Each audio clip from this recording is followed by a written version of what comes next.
Jaegyu memutuskan untuk mundur dari jabatannya sebagai pemimpin dan digantikan oleh seorang nenek. Sedangkan Yunbom akhirnya berhasil mengambil kembali posisinya sebagai bagian dari tim putih. Kini baik Jaegyu maupun Choi Ijun jadi melongo. Dan festival pun resmi dibuka. Permainan pertama yaitu lari estafet. Jaegyu jadi kesal sendiri karena ia sudah berjanji untuk tak ikut serta. Jaegyu hanya bisa melihat di luar lapangan, jadi gregetan banget.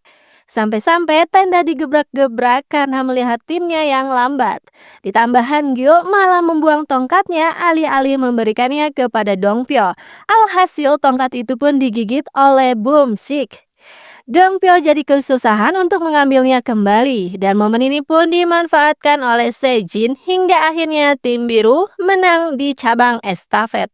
Jadi kini Yunbom melancarkan aksinya. Ia memohon kepada Jaegyu untuk bermain. Yunbom menggunakan bomsik, juga neneknya Dongpyo. Hingga bersedia menceritakan alasan marahnya kepada Jaegyu untuk bisa meluluhkan hatinya Jaegyu.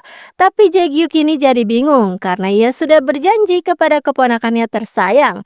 Dan permohonan terakhir kalinya, Yeonbun pun mengatakan jika Jaegyu adalah seorang yang sangat ia butuhkan. Sementara itu di Seoul, Ibu Yunbom sedang sesi konferensi pers untuk film terbarunya.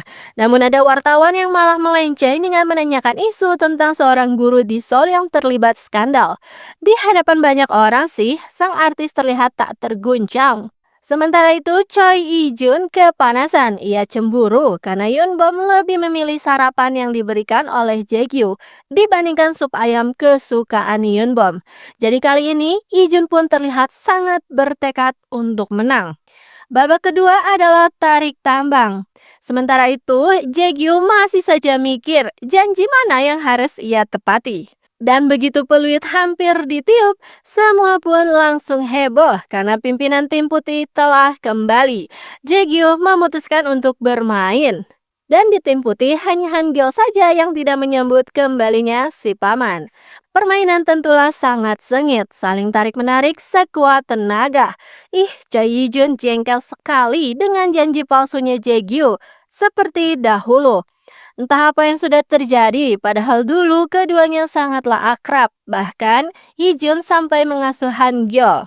Dan akhirnya dengan satu tarikan kuat dari Jaegyu, tim putih pun memenangkan babak ini.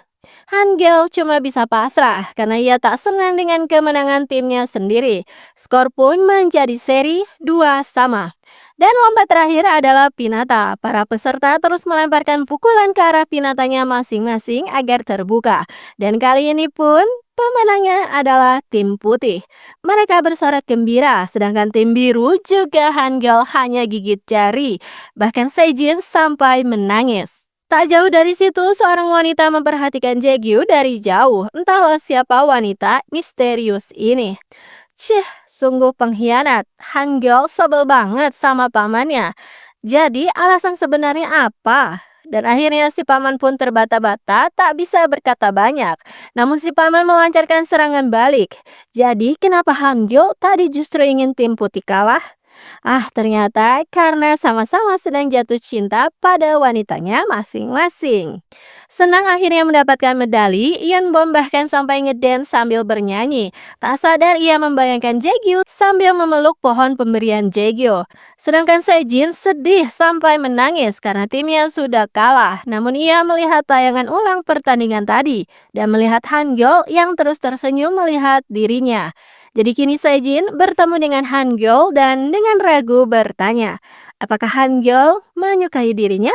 Di tempat lain, Boomsik akhirnya bisa memakai medali dan Jaegyu akhirnya mengalah memberikan hak asuh Boomsik pada Yunbom setelah sebelumnya terjadi perebutan hak asuh anak yang membingungkan sang dokter. Jaegyu lalu menagih janji kepada Yunbom tentang alasannya marah. Dan Boomsik pun dibuatkan rumah oleh ayahnya. Jaegyu lalu tiba-tiba mematung karena Yunbom tiba-tiba saja berkata, "Aku menyayangimu." Namun sebenarnya Yunbom mengatakan itu sebagai translatornya si Boomsik. Di Seoul, si ibu ternyata terguncang hingga ia masuk ke rumah sakit.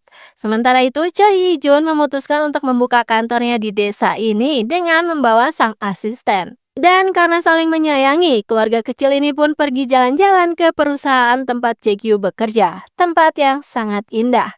Sebetulnya Jaegyu sudah bisa menebak-nebak alasan kemarahannya Yunbom, antara dirinya melihat Yunbom mabuk atau alasan lain. Atau karena Jaegyu sudah melewati batas. Tapi bukan itulah jawabannya.